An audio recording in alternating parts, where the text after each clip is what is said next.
Okay, video 2, our Truma control panel. So we're camping, we jump in the back of the van, we want to turn the heating on. The heating won't run while you're driving or while the engine's running, because it will turn the 12-volt supply off to it.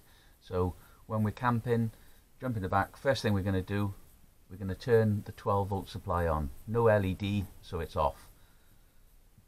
Press and hold 3 seconds, that comes on. To wake up our Truma control panel, we're going to press and hold the button.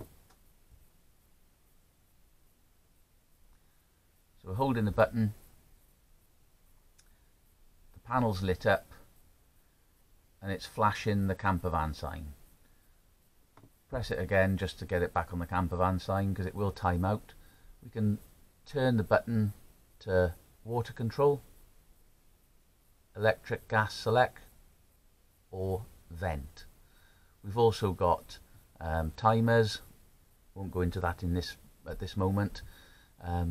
Basic clock function, so you can press it, allows you to set the time on the hours, press on the minutes, adjust, press, it's set. We've then got settings. There's an offset, temperature, brightness, 12, 24 hour, language, other bits and bobs, and a reset button. If you want to go back to the main screen or main menu, press the back button. We're still flashing on the settings button. Again, keep scrolling, so we're back to the heater function. So the heater function is probably the one you'll need most.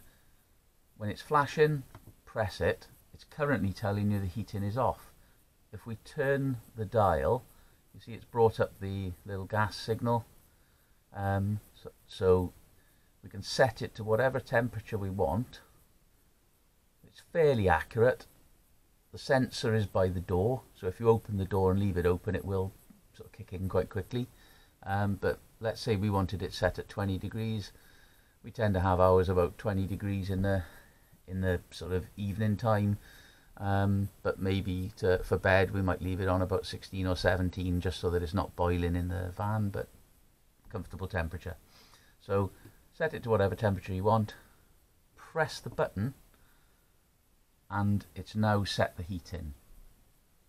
You will hear basically after a few seconds a bit of a click and a bit of a whoosh, and it's a technical term for it, but basically the heater will click on, the fan will come in, and the spark will ignite the gas.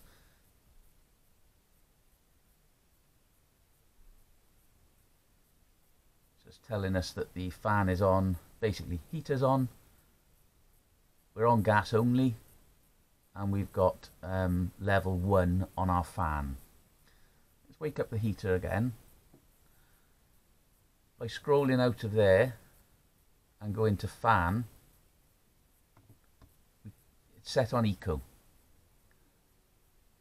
You could set it to high or eco. High is going to give you faster fan speed, push the air around a bit more. It's still quite quiet, but certainly, if you're in and out of the van, you might want it on high. Most of the time you will find that eco is fine, and it's pretty much unnoticeable, the noise. So just to go back through some other features on this panel, in basic heating mode, if you were on a site with electric hookup, then there isn't any need to have it on gas. You can run it on electric. So we're currently on gas. If I turn that, it says mix 1, so that's partly gas, partly electric. Some sites won't have a very powerful electric supply. Mix 2, I think, gives us 1600 watts of electric power, whereas I think, or 1800, mix 1 is 900. You can also have it on electric 1, so that's no gas, just 900 watts, or electric 2, 1800 watts. Obviously, if you're on a site with only a 4 or 5 amp supply, then electric 2 isn't going to work. But if you set it to electric, but you're not on electric hookup, then you're going to get this little error triangle coming up in the bottom. So for argument's sake, if I set that now to electric, it's coming up with a fault code.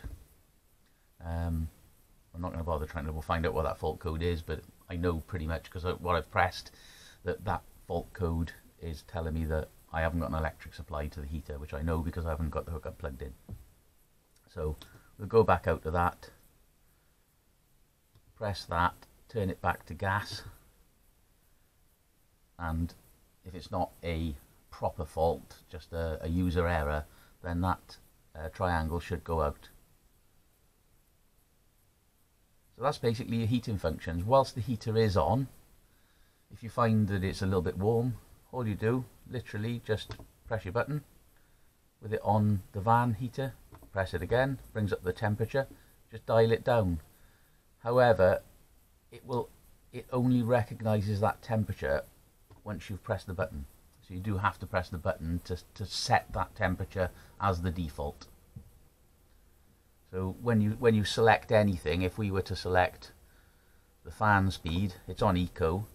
If I press it to high, I do have to press that to adjust the fan speed. Otherwise it will stay at the low speed.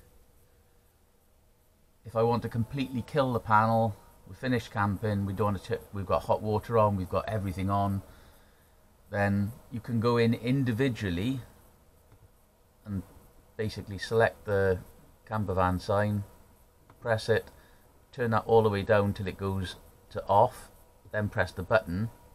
That will turn things off. Alternatively, we just press and hold the button until the whole screen says off and turns itself off. If we want hot water whilst we're camping, press the button, turn it to the water sign, press the button, it's currently on off. It gives you a choice of eco, hot or boost. Eco will probably give you sort of 40 or so degrees water. Hot will give you probably 70 plus degrees water. It will be scalding hot when it comes out. But obviously it takes a bit longer to warm up.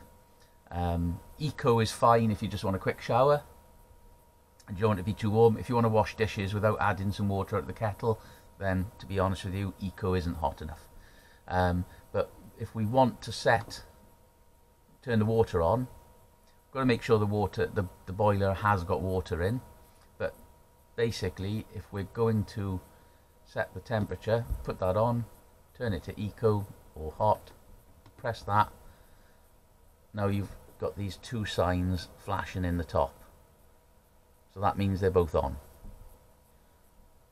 So when you look at that panel, basically, it's telling you